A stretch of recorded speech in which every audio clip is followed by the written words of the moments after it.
হবে। 1 বছর হয়ে গেছে, এখনো পর্যন্ত জুলাই অভ্যুত্থানের কোন মামলার চার্জশিট আসে নাই। আমাদের চোখের সামনে হত্যাকাণ্ড হয়েছিল, আমার ভাইকে আমার সামনে গুলি করেছিল, আমাদের ভাইদেরকে আমাদের চোখের সামনে ক্যামেরার সামনে গুলি করেছে। এত এত ভিডিও ফুটেজ, এত এত সাক্ষী, আপনারা সবাই কি 24-এর হত্যাকাণ্ডের সাক্ষী না? আমরা কি গণহত্যার সাক্ষী না? এত মানুষ গণহত্যার সাক্ষী, কিন্তু এখনো পর্যন্ত কোনো চার্জশিট আসে নাই। আমরা অন্তর্বর্তীকালীন সরকারের কাছে আহ্বান রাখতে চাই, অবিলম্বে জুলাই অভ্যুত্থানের মামলার বিচার কার্যকে দৃশ্যমান করতে হবে। বাংলাদেশের মানুষকে যদি শান্ত করতে হয়, ওই আওয়ামী গণহত্যাকারীদের বিচারের মুখোমুখি দাঁড় করাতে হবে। যদি বাংলাদেশে নতুন সিস্টেমের জন্য, নতুন বন্দোবস্তের জন্য, এক গণতান্ত্রিক মানবিক মর্যাদার বাংলাদেশ প্রতিষ্ঠার জন্য আমাদেরকে নতুন করে রাজপথে নামতে হয়, এই নওগাঁবাসীকে রাজপথে নামবে, নওগাঁবাসীকে রাজপথে নামবে। আমরা বিশ্বাস করি বাংলাদেশের প্রতিটি জনপদে এই নওগাঁর মানুষের স্পৃহা ছড়িয়ে পড়বে। জাতীয় নাগরিক পার্টি রাজপথ থেকে সংসদ পর্যন্ত আমরা আমাদের কার্যক্রম বিস্তৃত করব।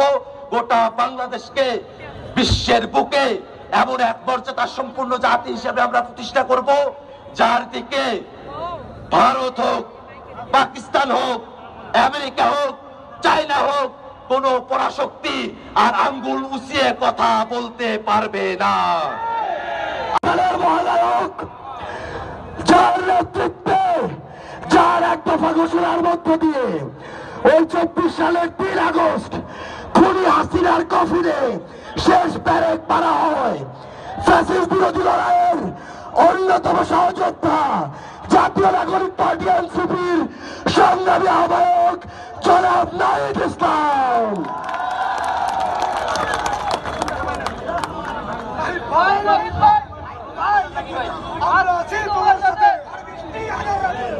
প্রিয় নওগাঁবাসী, আসসালামু আলাইকুম। আপনারা এত রাতেই এই ঝড় বৃষ্টি উপেক্ষা করে আপনারা অপেক্ষা করছেন, আপনারা আমাদেরকে সমর্থন জানাচ্ছেন, আপনাদেরকে এই জন্য আন্তরিকভাবে ধন্যবাদ এবং কৃতজ্ঞতা জানাই। প্রিয় নওগাঁবাসী, জাতীয় নাগরিক পার্টি জুলাই গণ অভ্যুত্থানের 1 বছর পূর্তি উপলক্ষে দেশ গড়তে জুলাই পদযাত্রা কর্মসূচি শুরু করেছে। সেই কর্মসূচির ধারাবাহিকতায় আজকে আমরা নওগাঁ এসেছি। আমরা 64 জেলাতে ঘুরছি।